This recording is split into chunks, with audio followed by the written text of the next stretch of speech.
Saudi আরবে vegetable মার্কেটে ট্রলিম্যান হিসেবে জরুরি ভিত্তিতে কিছু লোক প্রয়োজন। এই নিয়োগ সংক্রান্ত বিস্তারিত বিষয় নিয়ে আলোচনা করব আজকের এই ভিডিওতে। তাহলে চলুন শুরু করা যাক ভিডিওটি। ভিডিও শেষ না হওয়া পর্যন্ত আমাদের সঙ্গেই থাকুন। তার আগে বলে নিচ্ছি, যারা আমাদের চ্যানেলে নতুন বা চ্যানেলটি এখনো সাবস্ক্রাইব করেননি, please hit the subscribe button, এবং যারা অলরেডি সাবস্ক্রাইব করেছেন তাদেরকে অসংখ্য অসংখ্য ধন্যবাদ।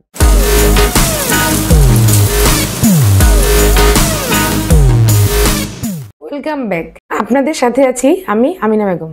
এই চ্যানেলে মিডল ইস্ট, সিঙ্গাপুর, মালয়েশিয়া এবং ইউরোপের চাকরির বিষয়ে পাবেন আপডেট ইনফরমেশন। এরপরেও যদি আপনার বিদেশে চাকরির বিষয়ে কোনো প্রশ্ন থাকে তাহলে ভিডিও কমেন্ট বক্সে প্রশ্ন করবেন। তারপরেও একান্ত ব্যক্তিগত কোনো পরামর্শ বা কোনো সার্ভিস নিতে চাইলে ডিসক্রিপশনে থাকা হোয়াটসঅ্যাপ নাম্বারে অ্যাপয়েন্ট বুক করে সরাসরি যোগাযোগ করতে পারেন। অ্যাট দ্য সেম টাইম আমাদের ইমেল করতে পারেন। এছাড়া আমাদের ফেসবুক পেজ এবং ইউটিউব চ্যানেলটি ফলো করে আমাদের সাথে যুক্ত থাকতে পারেন। তাহলে চলুন শুরু করা যাক মূল ভিডিও। সৌদি আরবের নামকরা প্রতিষ্ঠান আল বানিয়ান আল শামেখা কোম্পানিতে ভেজিটেবল মার্কেটে ট্রলিম্যান হিসেবে জরুরি ভিত্তিতে 60 জন লোক প্রয়োজন।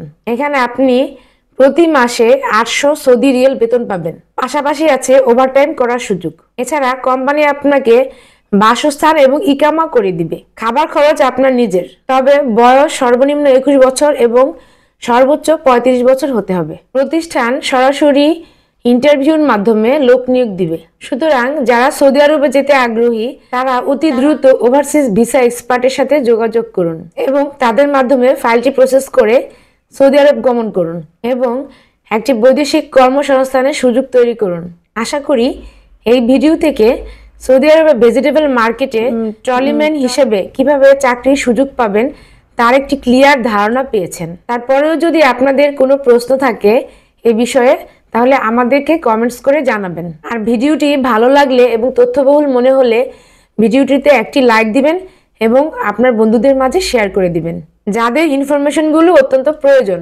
আবার দেখা হবে নতুন কোনো গুরুত্বপূর্ণ টপিকস নিয়ে। সে পর্যন্ত সবাই ভালো থাকবেন, সুস্থ থাকবেন এবং আমাদের চ্যানেলের সাথেই থাকবেন। আল্লাহ হাফেজ।